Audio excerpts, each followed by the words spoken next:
Just so everybody knows, I have started recording. I will make this posted to our Google Classroom later. Give it one more minute so we can see who all gets here.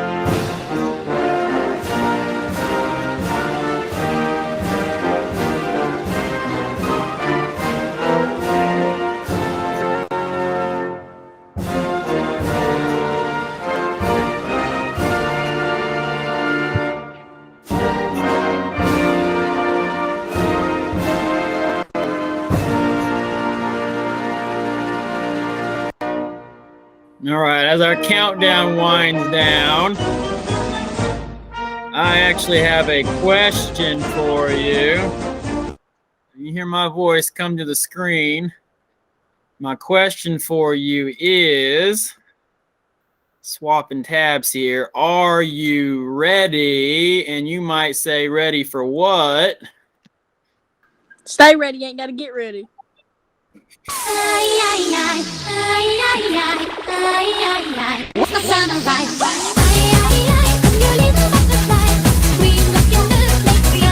hope you're ready for that, Ansley. You might stay ready, but I'm not sure you're ready for the American Dance Revolution.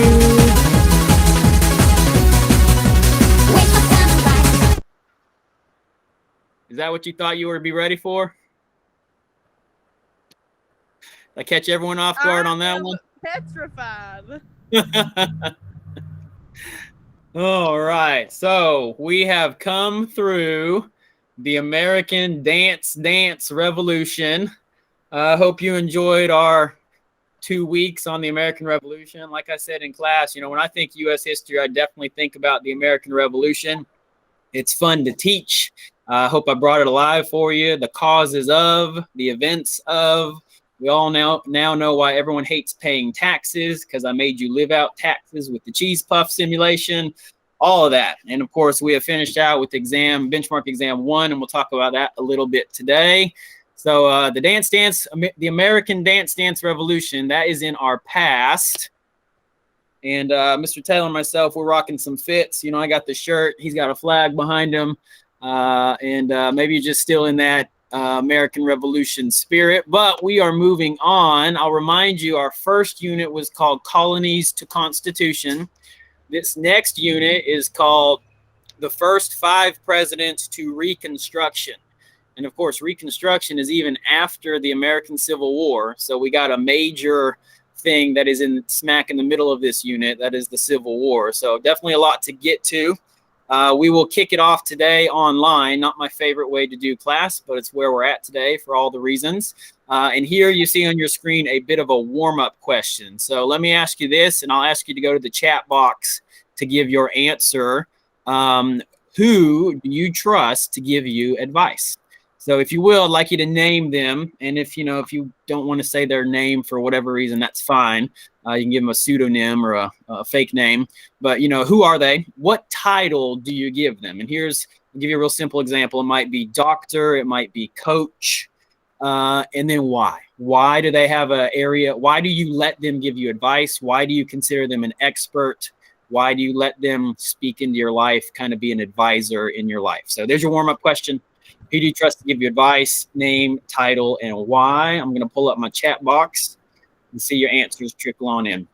So in lieu of the hand raise tool, I won't be using the hand raise tool today, but when I see your response here, I'll probably call on a couple of you, ask you to elaborate a little bit more, so you can just be ready for that. Jasmine, I see you're, I don't think I was ready for that statement. That's what I was going for. Mr. Taylor gives me an answer. Marquand gives me an answer. Marquand, you in the tub today? I heard you were in the tub last time.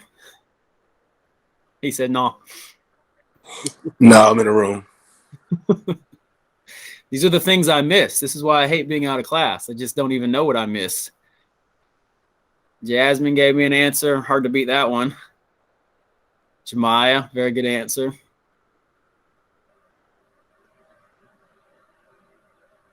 Got 12 of us on here. I appreciate that. Mr. Taylor, I got a co-teacher in this room. I'll ask you to just go ahead and get us started. You mind coming off mute and giving me your answer?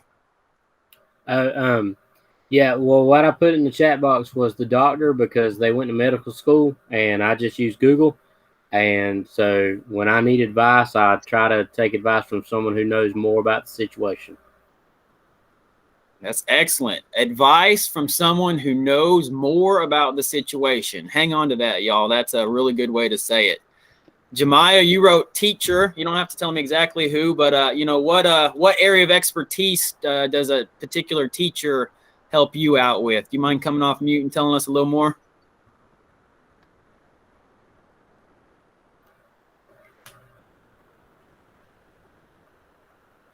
Jemiah, do you hear me? Can you come off of mute? What area does a teacher help you in particular? Like, they help you like with math. Okay. Because is a teacher maybe better at math than you currently are, so you would trust their advice? Yes. Okay, good. And Shania, I want to grab something you said real quick before we move on.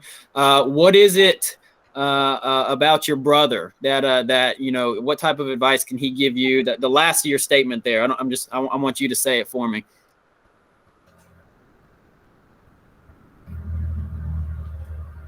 He giving me like better advice, like doing better than what he did. Like, I don't know. Oh, that's exactly right. That's key. He has made some mistakes and he would like to help you do better than he did. And I think that's what every parent wants to do. That's what advice is. Advice comes from mistakes. Hey, listen, I did it this way and it didn't work out. So let me help you know how to do it, maybe even a little bit better. That's a great answer. And Talon, I see yours as well. What is it about your sister that you really like? What I like about my sister that like it says, she don't judge me, and if I do anything or if I need help with anything, she would help me no matter what it is or what it is. Excellent. I like that attribute. She you know, she's a place you can go to for safe advice. You know, you can be struggling with a situation and you know that she's going to give you some honest advice without judging. That's a pretty important attribute of an advisor. Here's my example.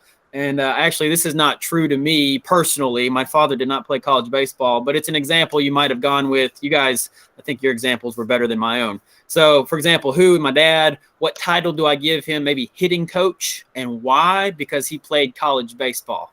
He's better at hitting than I am, so I can trust him to be my hitting coach. Just kind of round out with my own example there. I loved what you all said. So hang on to that. We're going to talk about advisors, and in particular, the advisors to George Washington as the first president of the United States. We're going to talk about that here in just a second. So hope I got your brain juices flowing with this warm-up question. Today, if we were in class, we would do the presidencies of Washington and Adams. Being it online here, we're just going to go with the presidency of George Washington. And when we get back together tomorrow, I'll probably do a bit of a review, given that not everybody's on the call here today. But just so you know where we're going, we're talking about the first 5 presidents. And then, of course, the first one is Washington. The second one is Adams. And you may, George Washington, of course, is the father of our country. He's kind of that memorized fact. Who's the first president of the United States? George Washington. He's on the $1 bill. He's on the 25-cent piece, the quarter. But the American Revolution's kind of come back into the pop culture recently with the hit Broadway musical Hamilton. And if you've ever watched it or you've sung the songs, they're catchy. The soundtrack is super popular. I mean, it's an award-winning Broadway musical. George Washington kind of has a central role in the musical Hamilton as well. And actually, a couple of the songs he sings are pretty historically true to the original writing. And that's what's really unique about that is when you think about writing songs, usually you're looking for rhyming words or words that will flow with a tune. Well, the authors of Hamilton, the writers of Hamilton, they really took true historical language and then they shaped it into a song. And a lot of it is really catchy, just really memorable. And so if you're someone that's seen Hamilton, or over these next couple days, I am going to reference Hamilton a couple more times because it's true to history. Now, just like with I say this about certain movies, The Patriot and Saving Private Ryan, there are portions of it that you got to be careful with. It's not 100% exactly how it happened in history, but there's a fair amount of accuracy in the musical Hamilton. And this is the character George Washington that you see on your screen right now. So you may have some background understanding of George Washington, and it's okay if it comes from pop culture like Hamilton. But first, I do briefly want to talk about your Benchmark 1 exam, a couple of trends and thoughts. Not bad overall. We had some positive scores. We had some low scores as well. So you be honest with yourself about how you did. You guys have a lot of you have high standards of excellence. You don't like to see grades that start with a 6 or a 7, right? You think you should always make in the 80s or 90s, and that's great. Now, I will say this. The exams are different than last year. If you had me in world history in particular, I can say those exams that I wrote were very, very basic, kind of level 1 knowledge. And yeah, the Illuminate exams, the way that they're written, the way that they're more in depth, they're different. I agree. That doesn't mean we're not going to get good at taking these exams. We just got to keep training our brains a little bit more. So here's a couple of trends and thoughts that I have overall. Vocab is the foundation for what we're going to learn in this class. You have to know the basic definition of a variety of vocab terms, and we're going to throw a lot at you. I mean, we're going to throw 50 plus terms at you, probably each unit, and that may sound like a large number, but those vocab terms are the foundation, okay, the bottom of the growing that we're going to do. If you can't even recognize the key vocab term that's in a particular question, you're not even going to be able to start unpackaging the rest of the question. But here's what vocab is not for us. We are not going to have questions that say, who was the first president of the United States? And you answered George Washington. That is not going to be one of our questions. That is too simple of a question. You may have to know, I'll use a different example here, the Great Compromise, right? The Great Compromise, you may know the definition of it. But what I need your brain to start doing is branching off into all the other things that are related to the Great Compromise. The New Jersey Plan, the Virginia Plan, who wrote each, who favored each, small states, large states, people who wanted equal representation, people who wanted representation based off of population. That all falls under that simple vocab term. And if you can start to peel that back, you are then going to be able to get after answering the question. So it does start with vocab, but it is not as simple as just regurgitating a vocab definition. My next thought here is that on some questions, and this is a little bit of a gameism on the test, okay? I don't love tests. We can argue about if testing is best for students or not. Me personally, I'd like to give you a blank sheet of paper and say, tell me what you learned from this unit. And then you write 1,000 words because you just had such a great learning experience. That's not what our tests are. Our tests are multiple choice, and we do have to get after, we got to win the game, okay? We got to know how to approach a question. We got to know how the test is written in a way that might kind of, I don't want to say the word trick, but distract us, actually is the right word. And that's the word you see on the screen. Some questions are going to have a distractor statement in the multiple choice options. And here's what I mean by that. The statement itself is true. If you were to read the option, option A, and here's the statement. The statement's true, but guess what? It's not what the question is actually asking for. Some of you read the options. You said, aha, that's a true statement, and you picked it. But it's incorrect because it's not what the question was asking for. So this is why we do questions in class. This is why I like to put them on the screen, and I take my writing tool to the G2 screen and start to circle keywords and underline keywords and cross out incorrect multiple choices. I interact with the question so that I can actually get to what the question is asking for and know why I selected a particular answer. I will show you a couple of particular questions in class tomorrow. And the reason I'm not going to do it on the screen here today is because I've got some students that still haven't taken the test. So I'm not going to show test questions on the screen here when certain students haven't even taken the test yet. But there are a couple of questions in particular where I can see the trend of who picked the distractor. And that is a pretty cool thing about Illuminate. I don't know if you guys like the computer tests or not, but the computer test is helpful to me because it shows not just that you got the question wrong, but it'll show me all the statistics on who picked which of the particular options. And sometimes it's scattershot. Sometimes I can't really tell why you guys might have gotten the question wrong, but sometimes I can tell 60% of you who got the question wrong picked a particular option. And if it's a situation like this where I can tell it's the distractor, I can start to help us know how to do better in the future. So hopefully that made sense to you as I say it here. If it didn't, I'll show it in class tomorrow or later this week, depending on when people take the exam. And we'll start to explain that a little bit better. You don't have to like tests to still do good at them. Okay, you can say tests are stupid. I wish we didn't have to take them. But guess what?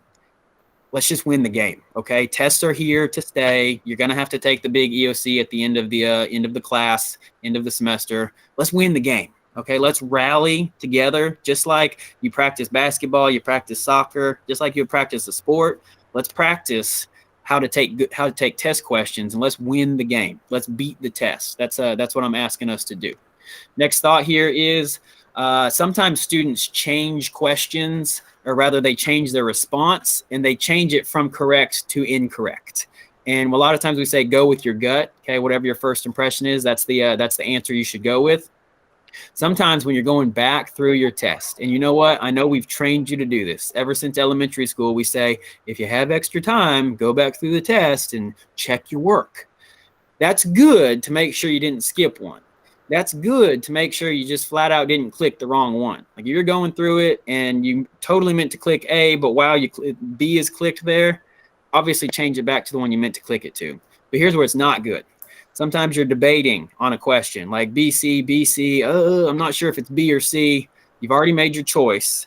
That's the kind of question you should not change. Okay, don't go back to that question and start waffling all over again.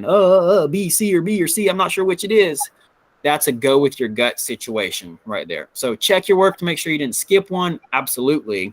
But try to, it's real hard for me to say because every situation is a little bit different. But by and large, try to stick with your gut response if you've already made that as a selection.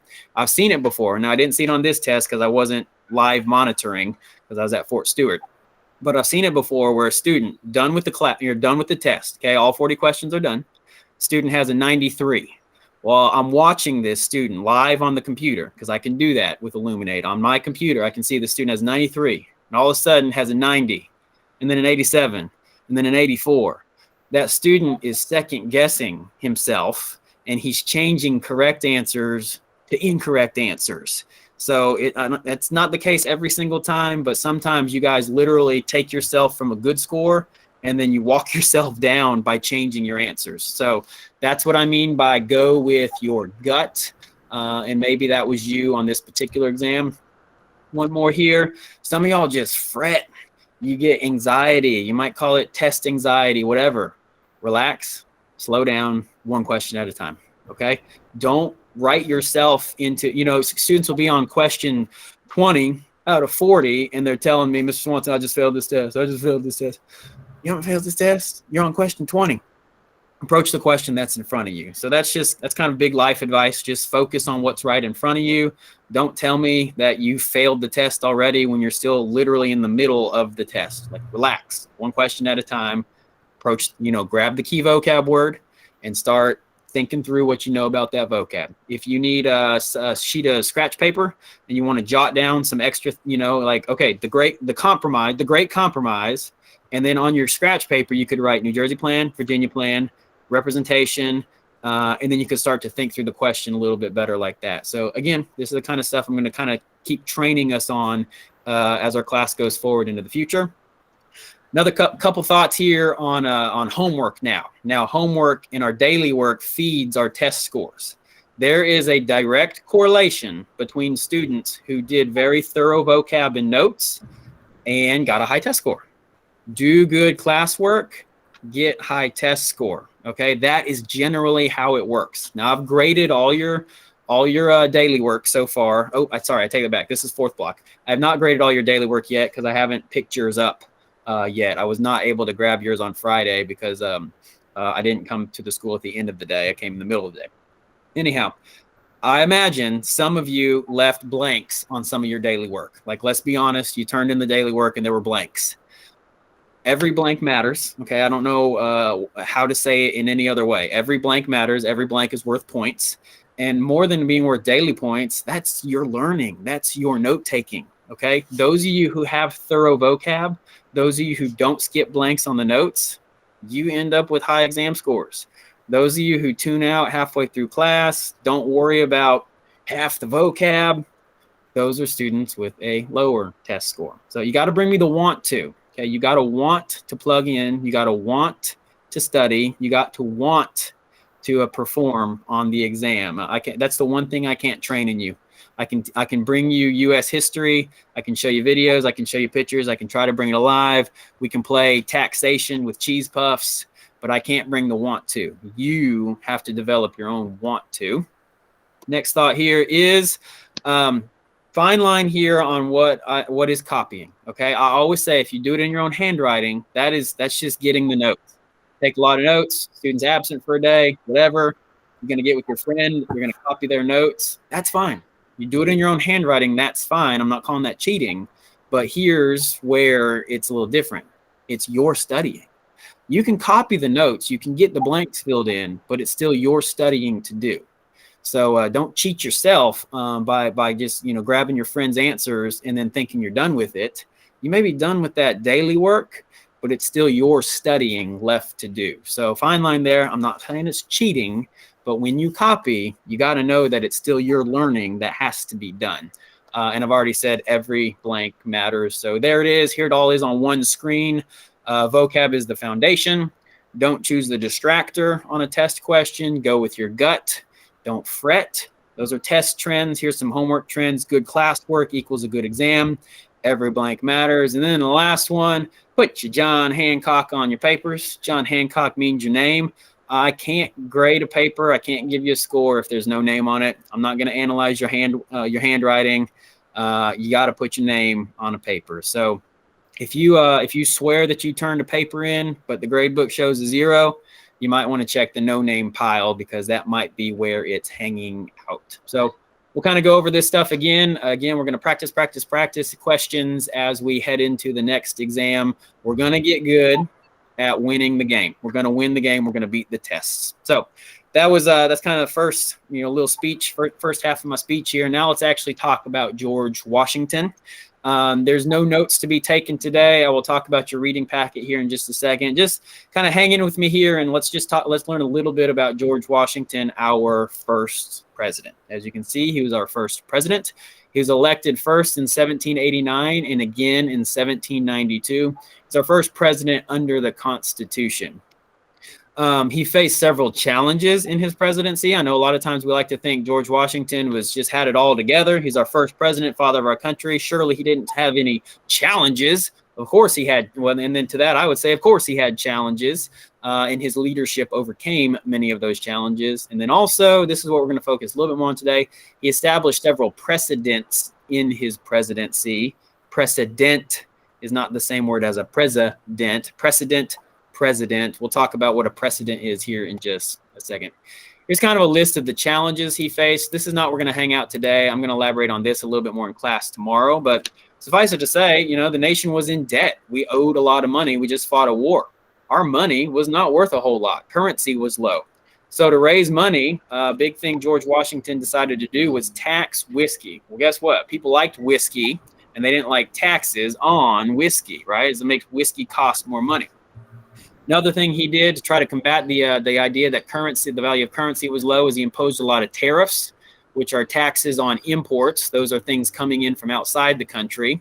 You might think that would encourage people to buy American goods, but actually it just made harder to sell American goods because when we were taxing imports from other countries, well, guess what? As we started to sell our cotton, our tobacco, our corn, our cash crops, other countries imposed their own tariffs. So American growers didn't really appreciate these tariffs. It made it harder to sell their goods. Ultimately, this leads to something called the Whiskey Rebellion. Pretty sweet name for a rebellion, but it's not about the whiskey as much as it is about the taxes. This is in your packet reading today, so I'll just kind of leave it there. I will elaborate on this in class tomorrow. It's not the focus of my couple minutes of class here today.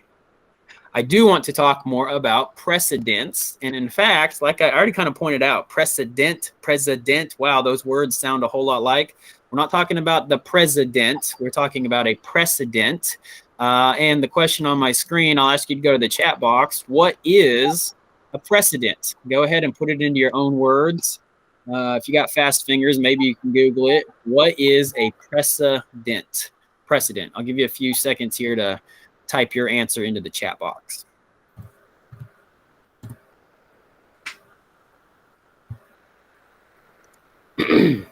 While we're doing that, that's for that flag, you know.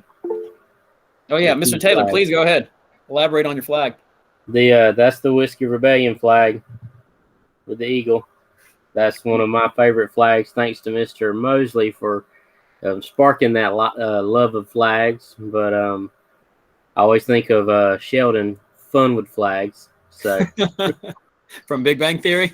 Yeah. Excellent. I actually have a Whiskey Rebellion flag in my classroom as well. We'll pull it out this week and kind of look at it. We got Mr. Mosley and myself have flags everywhere. And it's one thing to know the national flag. There's actually a whole lot of other flags with deep meanings to them as well. So Mr. Taylor and myself both love flags. All right, I'm looking at the chat box. I don't have any answers yet. A precedent is, put in your own words. Show me that you're awake here.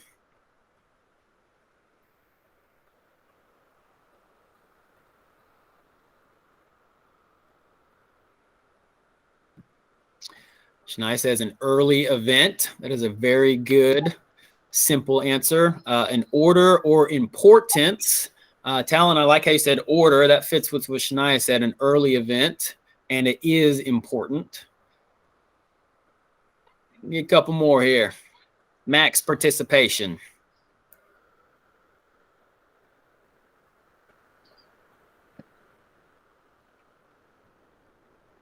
All right, I will go ahead and give you my answer here. So the answers in the chat box were definitely on the right track. Precedent is actions taken that were followed by future presidents.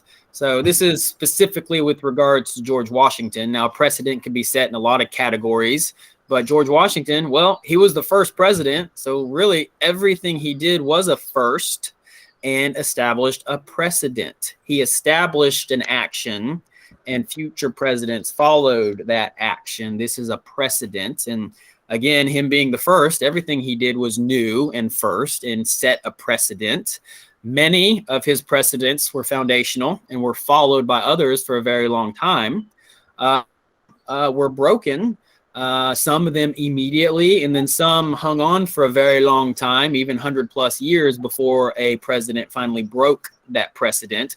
We'll talk about all these in the next few minutes here. And you know what, George Washington also, he's not the only one that can establish a precedent. Other presidents did things for the first time as the nation grew and it extended its influence in different ways. So precedent is something we're going to talk about a lot in our class. But of course, we're talking about the first president and his precedents established right now. So here's one right up front. He adopted the modest title of Mr. President.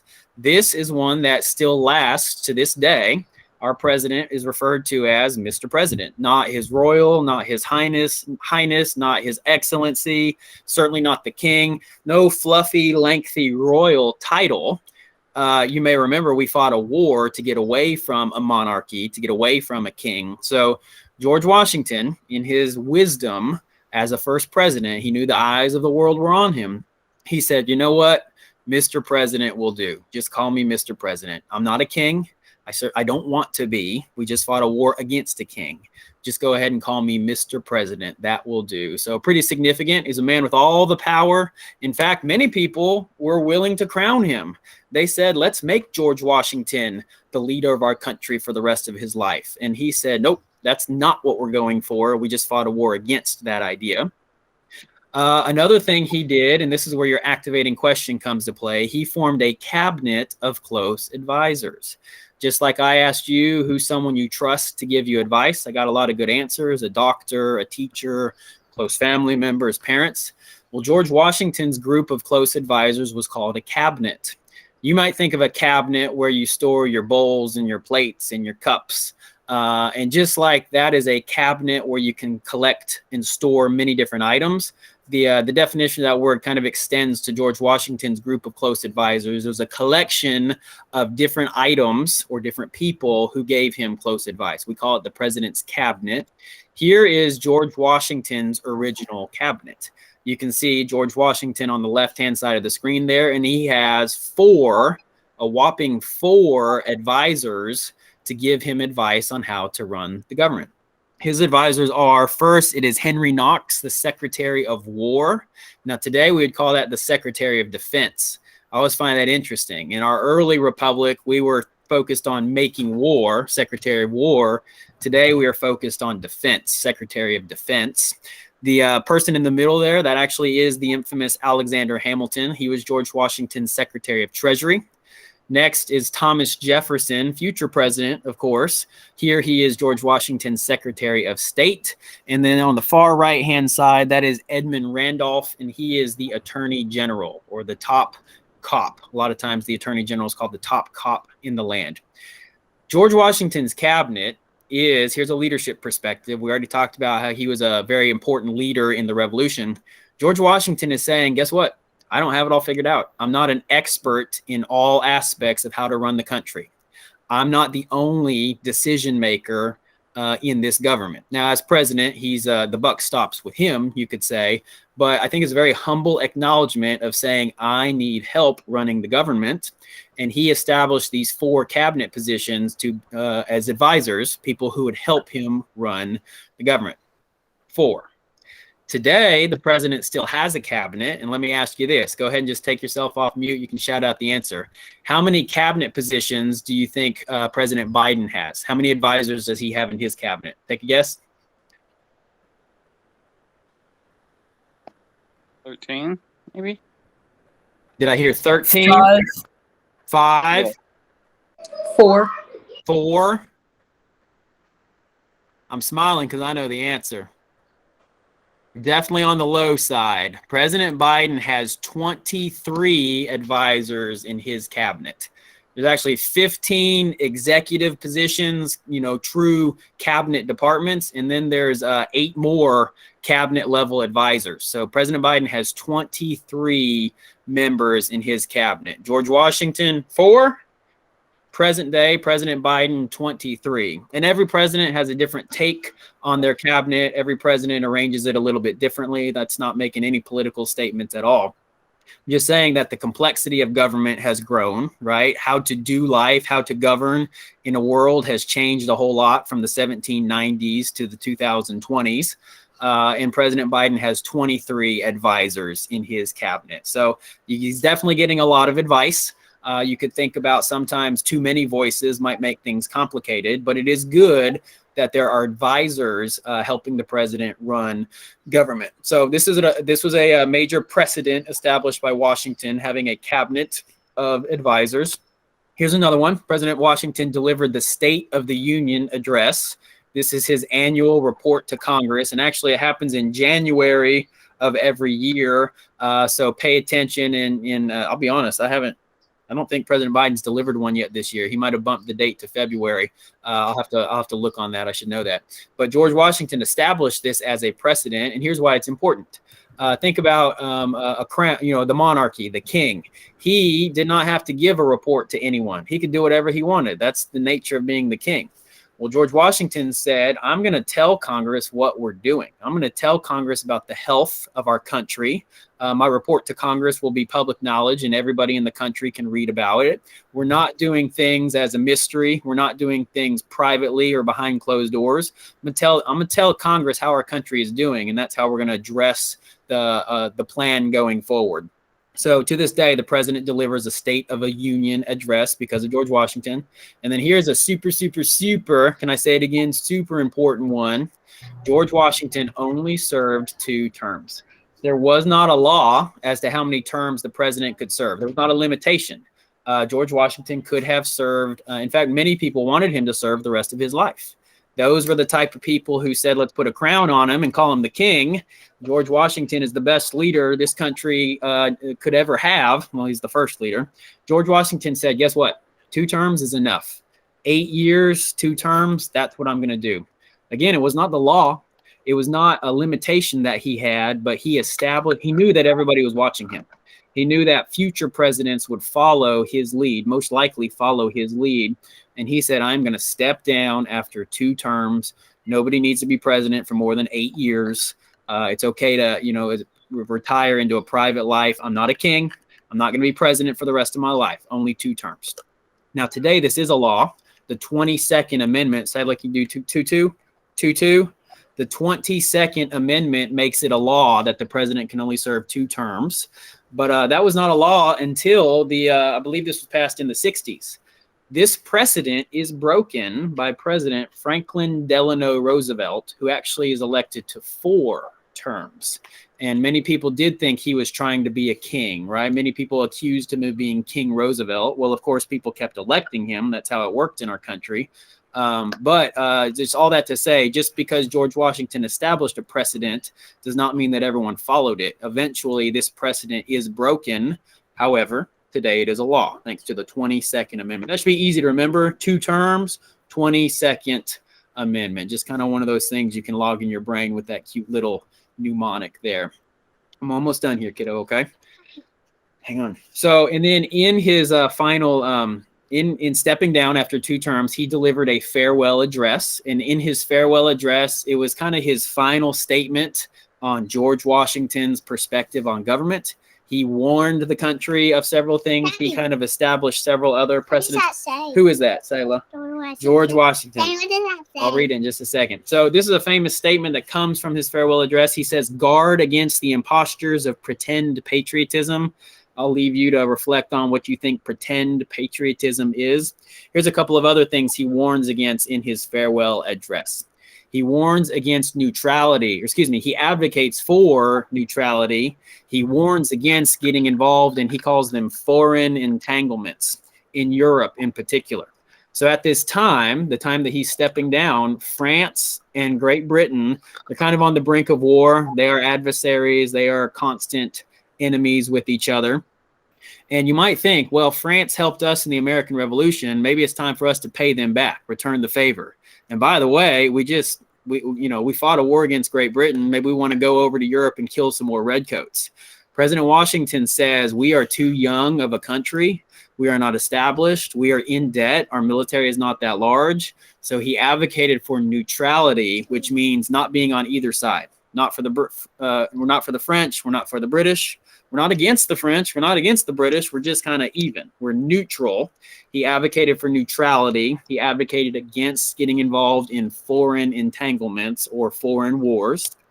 Next, he believed that a good government was based on religion and morality.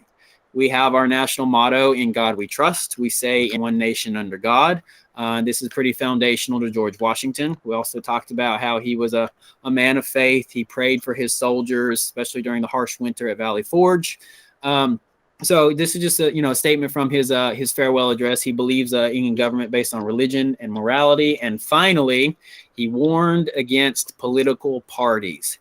He actually called them factions, political party. There were no political parties, so that's not a phrase he used, but he called them factions. One side that is against the other side. That's a faction.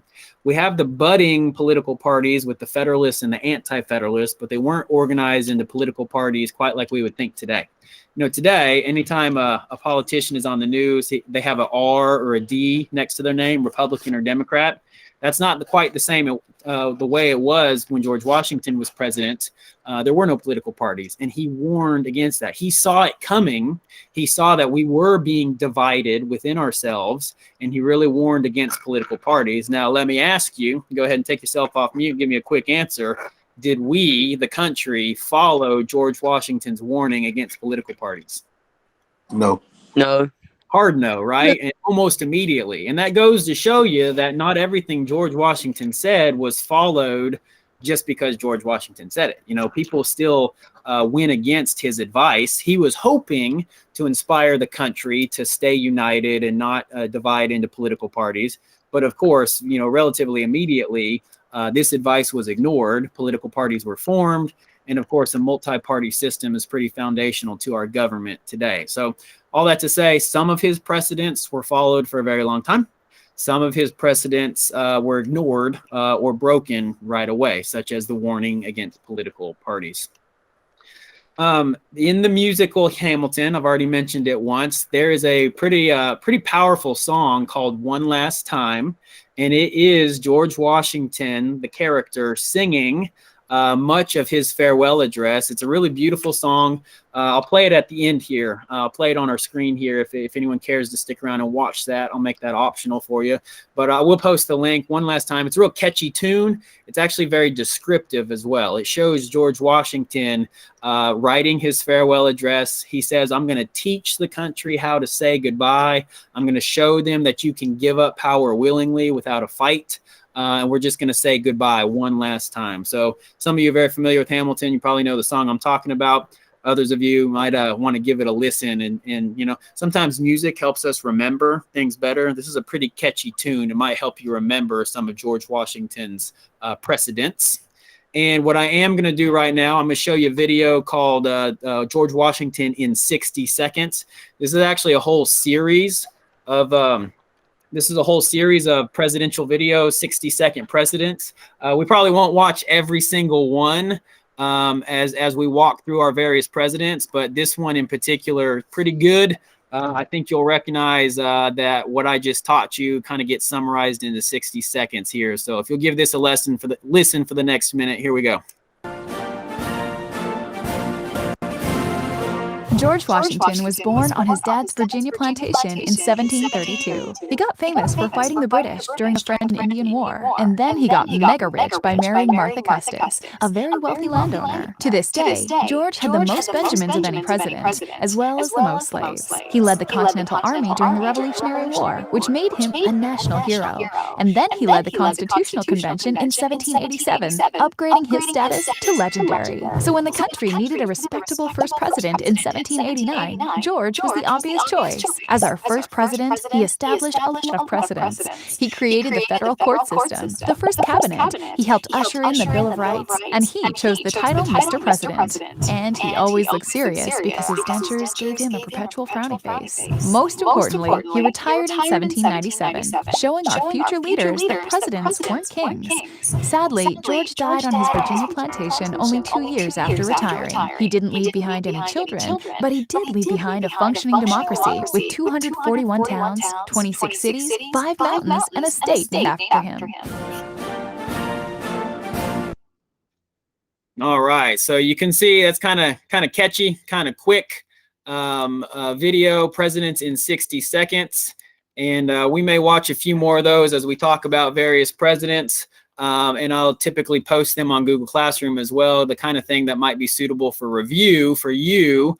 For all the talking I do, I may talk for an hour and then you can just review it in 60 seconds. What else we got here? All right, to do today. So if you'll go to the Google Classroom under the classwork tab, it's actually called classwork, not assignments. What I have posted for you is I want you to do a Unit 1 benchmark exam reflection. And if you're on the computer right now, I assume you'll be able to do this digitally. If you can't do it digitally, I can help you. I can print you out a page for tomorrow. But I want you to just be honest with yourself about how you did on the test, how well you studied for it. As you look at this thing, you'll see that the statements are kind of opposites. I want you to highlight the statement that applies to you or that you kind of agree with. And the statements are like, I studied well for this test, or I know that I didn't study well for this test. So kind of be honest with yourself about that, those various questions. And then at the end, it's just kind of an open response. Tell me anything you want to tell me. Tell me how our class is going. This works for me. This doesn't work. I like this particular activity. This activity was crazy and didn't make any sense to me. Just let me know how we're doing. Are flashcards good for you? Book it, good or bad? Like, just tell me how we're doing. Give me feedback. That's the only way I can know what you're thinking and shape our class better for you, right? I'm trying to teach a class that helps you learn. So that open response time, that open response section is super helpful to me. The next assignment, this is your big assignment for the day, is that chapter on the first 5 presidents. Now, let me ask you, I wasn't in class, and I do think that there was kind of a snafu with the papers getting handed out. By show of hands, I'll let you do the hand click here. Raise your hand if you have the paper packet. Paper packet. I've got some hands raised. All right, something happened in my third block where I think one student grabbed the whole pile and they didn't get handed out very well. If you have the packet, great. Then it's obvious you read the packet and answer the questions.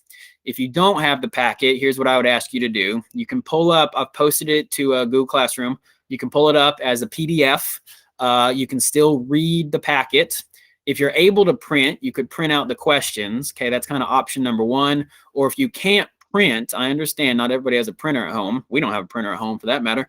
Go ahead and write out the questions. I don't think that's asking too much. You can write out the questions and the answer. You don't have to write out all the multiple choices. You can just write out the answer that you're choosing.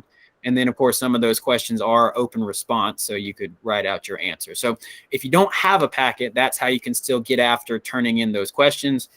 If it's a total mess and you need a paper packet, I will give you one tomorrow. It will still be due the next day after that. So don't play games with me. It's going to be due one way or another. But of course, if there was a bit of a snafu with handing out papers, I'm not going to punish anyone for not having the paper. We will work with you. But that's the big one for you to do today. I hope you'll recognize the reading is about all 5 first presidents, the first 5 presidents. I hope you'll recognize some information about George Washington. And then, of course, the rest of the readings kind of set you up for the rest of our class week, where we're going to talk about all 5 of our first 5 presidents. And then the final note there, you see bonus point opportunities. I've posted several bonus point opportunities already. Some of you have taken me up on them, and good for you. You got bonus points on your exam. And I bet some of you wish you had taken me up on that so that you would have gotten bonus points on your exam. There's another bonus point challenge that's open right now. It's for daily points, but if you've missed points on notes or vocab so far, here's a chance for you to kind of make up some of those points. These opportunities will come and go, okay? We are not going to get to the end of the semester and just have bonus opportunities for you to make up a whole semester's of work. So don't miss out on these opportunities while they are right here in front of you. I'm asking you to do a little extra. These are the activities that I come up with. They're kind of something I wish we could do in class usually, but I just don't have unlimited class time to show videos or do these extra activities. So for those of you that choose to take me up on the bonus point opportunities, you are expanding your brain. Right? These bonus point opportunities, they're on topic. They're the same type of content that our class is on at that given time. So it's not just something crazy. Take me up on this challenge. If it's bonus point opportunity, bonus point challenge, take me up on the challenge and you will grow. You will learn. I don't think that you'll regret it. And of course, you'll get bonus points out of it as well. So that's just my announcement on, I hope you'll take me up on the bonus point opportunities. And with that, what I would like to do right now is I'm going to play this song one last time. If you need to leave, I will say, okay, you are dismissed. But if you got 5 more minutes, you can stick around and watch this scene from Hamilton. I'm going to scroll the words at the bottom of the screen because sometimes it's easier to read the words and just know what they're saying. So sit back, relax, and just you enjoy this song one last time. It's about George Washington's farewell address. And then I will, and then you'll be off to do your packet, finish out your distance learning Monday, and we'll see you tomorrow. So with no further ado, here is One Last Time by the cast of Hamilton. Nice to have Washington on your side. Mr. President, you asked to see me. I know you're busy. What do you need, sir? Sir, I want to give you a word of warning. Sir, I don't know if you heard, but whatever it is, Jefferson started it. Thomas Jefferson resigned this morning. You're kidding. I need a favor. Whatever you say, sir, Jefferson will pay for his behavior. Talk less. I'll use the press. I'll write under a pseudonym. You'll see what I can do to him. I need you to draft an address. He resigned. You can finally speak your mind. No. He's stepping down so he can run for president. Good luck defeating you, sir. I'm stepping down, I'm not running for president. I'm sorry, what? I'm sorry, One what? last time. Relax, have a drink with me. One last time. Let's take a break tonight and then we'll teach you how to say goodbye. To say goodbye. You and I want to talk about neutrality with Britain and France on the verge of war. Is this the best time to warn against partisan fighting? Neutrality, partisan fighting. I want to talk about what I have learned, the hard-won wisdom I have earned. As far as the people are concerned, you have to serve. You could continue to serve. No, one last time. The people will hear from me one last time. And if we get this right, we're gonna teach them how to say goodbye.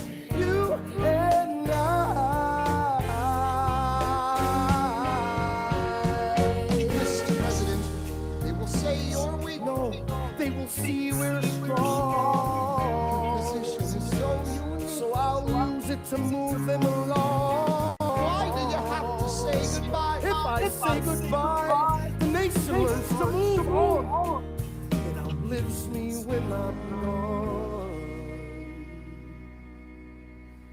Like the scripture says, everyone shall sit under their own vine and fig tree, and no one shall make them afraid. They'll be safe in the nation we've made.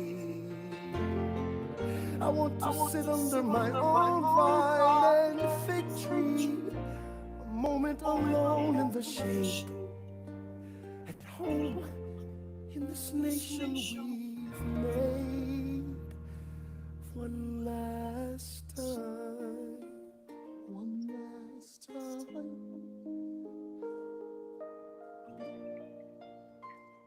This is actual words from his farewell address. Incidents of my administration, I am unconscious of intentional error. I am nevertheless too sensible of my defects not to think it probable that I may have committed many errors. I shall also carry with me the hope my country will view them with indulgence, and that after 45 years of my life dedicated to its service with an upright zeal, the faults of incompetent abilities will be consigned to oblivion, as I myself must soon be to the mansions of the rest. I anticipate with pleasing expectation that retreat in which I promise myself to realize the sweet enjoyment of partaking in the midst of my fellow citizens, the benign influence of good laws and of a free government, the ever-favorite object of my heart, and the happy rewards, I trust, of our mutual cares, labors, and dangers. One last time. Teach them how to say goodbye. George Washington's going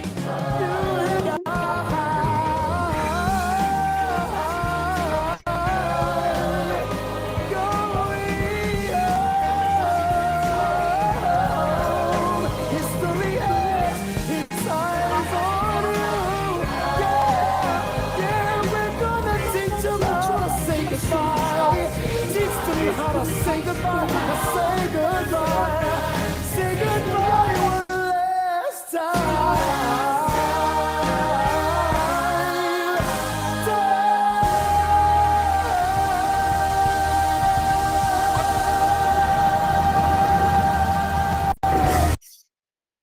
Gets me every time.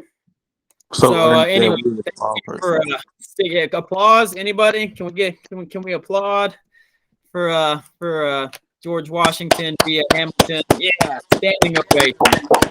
So anyway, there's a fair amount of history to be had in certain entertainments like Hamilton as well. So again, I always tell you to take it with a critical eye. Make sure you know what's not history or what's exaggerated. But that song gets me every time. and it's really helpful to remember George Washington's farewell address. So with all of that said, Mr. Taylor and myself will stick around till the last one of you leaves. You have a little bit more to do today if you have not accomplished it already for my class, and I cannot even tell you how much I'm looking forward to seeing you tomorrow.